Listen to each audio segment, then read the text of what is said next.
সকাল থেকেই আজ খুব বৃষ্টি হচ্ছে। নমিতা আজ কাজে যাবে কি করে ভেবে পাচ্ছে না। এদিকে কাজে না গেলে মাসিমা আর মেসোমশাই যে খুব অসুবিধায় পড়বে সেটা নমিতা খুব ভালো করেই জানে। নমিতা মনে মনে বলে, এই বুড়ো বুড়ি দুটো যে আমার উপর বড্ড নির্ভরশীল। কাল যদি বুঝতে পারতাম সকাল থেকে এমন ধারা বৃষ্টি হবে, তাহলে দুজনের খাবার দাবারের সব ব্যবস্থা করে আসতাম, আর না হলে রাতরা না হয় থেকেই যেতে পারতাম। নমিতার পিছুটান বলতে তেমন কেউ নেই। আছে অনেক দূর সম্পর্কের এক বিধবা বয়স্কা ননদ, খেমি দিদি। নমিতা মনে মনে ভাবে, তাকে না হয় পাশের ঘরের বিন্দুর মায়ের হেফাজতে রেখে যেতাম। মনে মনে বলে, খুব ভুল হয়ে গেছে। মাসিমাদের জন্য নমিতার খুব মন খারাপ লাগছে। একবার ভাবছে ছাতা মাথায় দিয়ে বেরিয়ে যাবে, কিন্তু এই বৃষ্টি কি ছাতায় বাঁধ মানবে? ভিজে একেবারে চুপসে যাবে। নমিতা তার ননদকে বলে, ও দি, তুমি আজকের রেতরা একা থাকতে পারবে? আমি তাহলে মাসিমার কাছে থেকে যাব। নমিতার ননদ বলে, তা যা না, আমি না হয় বিন্দুর মায়ের কাছে থেকে যাব। কিন্তু এই বৃষ্টির মধ্যে তুই যাবি কি করে? বৃষ্টিতে ভিজে যদি জ্বর জ্বালা হয়? নমিতা ননদের সম্মতি পেয়ে বলে, কিচ্ছু হবে নি গো, আমি ঠিক চলে যাব, তুমি সাবধানে থেকো, তবে আমি আসছি। বলেই একটা ব্যাগে নিজের দুটো কাপড় জামা ইত্যাদি নিয়ে ছাতাটা মাথায় দিয়ে হাঁটতে থাকে। রাস্তাঘাট সব ফাঁকা। ওর বাড়ি থেকে ওর কাজের বাড়ি মানে মাসিমার বাড়ি অনেকটাই দূর। বেশি জোরে হাঁটতেও পারছে না। এর মধ্যেই ভিজে গেছে নমিতা, তবুও পা চালিয়ে তাড়াতাড়ি পৌঁছানোর চেষ্টা করছে। অন্যদিন আধ ঘন্টার মধ্যেই পৌঁছে যায়, কিন্তু আজ জল কাদা ঠেঙ্গিয়ে পৌঁছতে পৌঁছতে প্রায় 1 ঘন্টার বেশি সময় লেগে গেল। যাগ্গে বাবা, পৌঁছতে পেরেছে এই কত না। কলিং বেল টিপতেই ভেতর থেকে মাসিমা জিজ্ঞাসা করেন, কে কে এলে এই ঝড় জলের সময়? নমিতা বলে, আমি মাসিমা, দরজাটা খোলো। উনি দরজা খুলে দিয়ে বলেন, এ কি রে নমিতা, তুই এই বৃষ্টির মধ্যে কেন এলি? একদম ভিজে গেছিস, যা আগে ভিজে জামা কাপড় ছেড়ে নে। বলেই উনি নিজের একটা কাপড় এগিয়ে দেন। নমিতা বলে, দিতে হবে নি গো মাসিমা, আমি নিয়েছি। বলেই কাপড় ছেড়ে শুকনো কাপড় পরে তাড়াতাড়ি রান্নাঘরে ঢুকে আগে চা আর জল খাবার বানিয়ে ওনাদের দেয়। মাসিমা বলেন, সত্যি নমিতা, তুই আগের জন্মে আমার মা ছিলি রে। আমাদের ছেলে ছেলের বউ আমাদের খবর রাখে না। এই বৃষ্টিতে আমরা কি খাবো, কি করে আছি, কিছুই জানতে চায় না। আর তুই দেখ, পরের মেয়ে হয়েও আমাদের জন্য তোর প্রাণ কাঁদে। একেই বলে বিবেক, বুঝলি? একেই বলে বিবেক। আমরা ভাবতেই পারিনি এই বৃষ্টির মধ্যেও তুই আসবি। মনে ভেবেছিলাম আজ জলমুড়ি খেয়ে কাটিয়ে দেব। নমিতা বলে, দা বৌদির নামে এমন করে বলোনি গো, কত দূরে থাকে বলো তো, তবু তো দুবেলা ফোন করে আর ওরাই আমাকে তোমাদের দেখাশোনার জন্য রেখে গেছে, বিশ্বাস করি।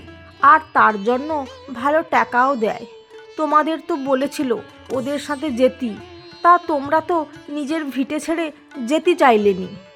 নমিতা আবার বলে, ওরা কাজকর্ম করে ওখানে, এখান থেকে যেতে আসতে কত অসুবিধা বলো তো। এই বাগনান থেকে কলিকাতা প্রতিদিন যেতে আসতে কত সময় লাগে জানো? তবু কইব, তোমার বউ খুব ভালো, তোমাদের কত মান্নি করে, কত ভালোবাসে। এই তো ঘোষ বাড়ির বউটাকে তো দেখি কেমন যেন জামা কাপড় পরে, কোনোদিন শাড়ি পরতে তো দেখাই যায় না। আর আমাদের বৌদিকে দেখো তো, কি সুন্দর শাড়ি পরে আসে। হয়তো কলকাতায় অন্য কিছু পরে, কিন্তু এখানে তো পরে না, তোমাদের মান্নি করে বলেই তো।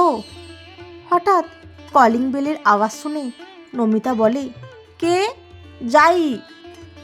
দরজা খুলে দেখে মাসিমার বউ আর নাতনি। ওদের দেখেই নমিতা বলে, ও মাসিমা, দেখে যাও গো, কে এসেছে? এসো বৌদি, এসো। এই ঝড় জল মাথায় করে এলে কি করে বৌদি? বৌদি মানে দেবমিতা বলে, দাঁড়াও নমিতা দি, আগে বাথরুমে যাই, এইটুকু আসতেই ভিজে গেছি দুজনে, আগে জামা কাপড় ছাড়ি, তারপরে কথা বলছি।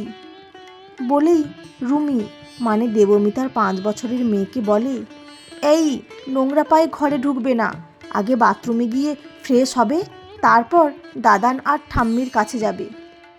মা আর মেয়ে পরিষ্কার পরিচ্ছন্ন হয়ে রুমি তার দাদানির ঘরে যায়, আর দেবমিতাও শ্বশুরের ঘরে ঢুকে শ্বশুরকে প্রণাম করে। পরে শাশুড়িকেও প্রণাম করে বলে, আসলে কয়েকদিন অফিসে আমার ছুটি আছে, আর তার সাথে আরও কয়েকদিনের ছুটি নিয়ে তোমাদের কাছে থাকবো বলে মেয়েকে নিয়ে চলে এলাম। রুমির এখন স্কুল বন্ধ, তোমার ছেলের অফিস খোলা, তাই ও আসতে পারল না। দেবমিতার শাশুড়ি বলেন, তা বেশ ভালো করেছিস, কিন্তু এই বৃষ্টিতে আসতে গেলি কেন? দেবমিতা বলে, এখানে বৃষ্টি হচ্ছে, কিন্তু আমাদের ওখানে বৃষ্টি হয়নি। ওর শাশুড়ি বলেন, এলি কিসে করে? দেবমিতা বলে, এই যা, তোমাকে বলতেই ভুলে গেছি, আমরা গাড়িতে এসেছি। ড্রাইভার গাড়িতেই আছে, ওকে ছেড়ে দিতে হবে। তোমার ছেলে ওকে ফিরে যাওয়ার টাকা পয়সা সব দিয়ে রেখেছে, তুমি গ্যারেজের চাবিটা দাও, এখন থেকে গাড়ি এখানেই থাকবে, তোমরা একটু এদিক ওদিক যেতে পারবে, আমি পরে ড্রাইভারের ব্যবস্থা করে দিয়েই যাব। পরে শাশুড়ির হাত থেকে চাবিটা নিয়ে গাড়ি যথাস্থানে রেখে ড্রাইভারকে ছেড়ে দেয়। দেবমিতা ঘরে এলে নমিতা ওদের খেতে দেয়। খেতে খেতে সবাই গল্পে মেতে ওঠে, আর নমিতা দুপুরের খাবারের আয়োজন করে। দেবমিতা পরে নমিতাকে বলে, নমিতা দি, তুমি মা আর বাবাকে এতদিন দেখেছো, এখন আমি যে কয়েকদিন থাকবো, সে কয়েকদিন তোমার ছুটি, আমি সব সামলে নেব।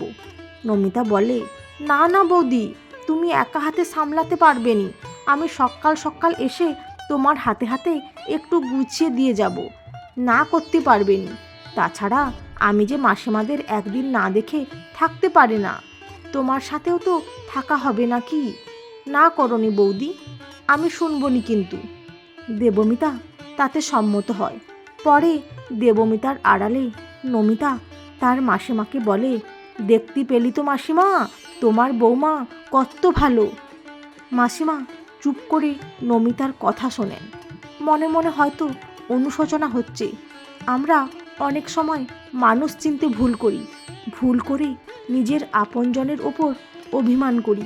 একটু মানিয়ে নিয়ে চললে ভুল বোঝাবুঝি কম হয়, আর সংসারও সুখের হয়। বন্ধুরা, আজকের গল্পটি কেমন লাগলো? যদি ভালো লেগে থাকে অবশ্যই একটি লাইক দিয়ে চ্যানেলটি সাবস্ক্রাইব করে পাশে থাকবেন। অসংখ্য ধন্যবাদ।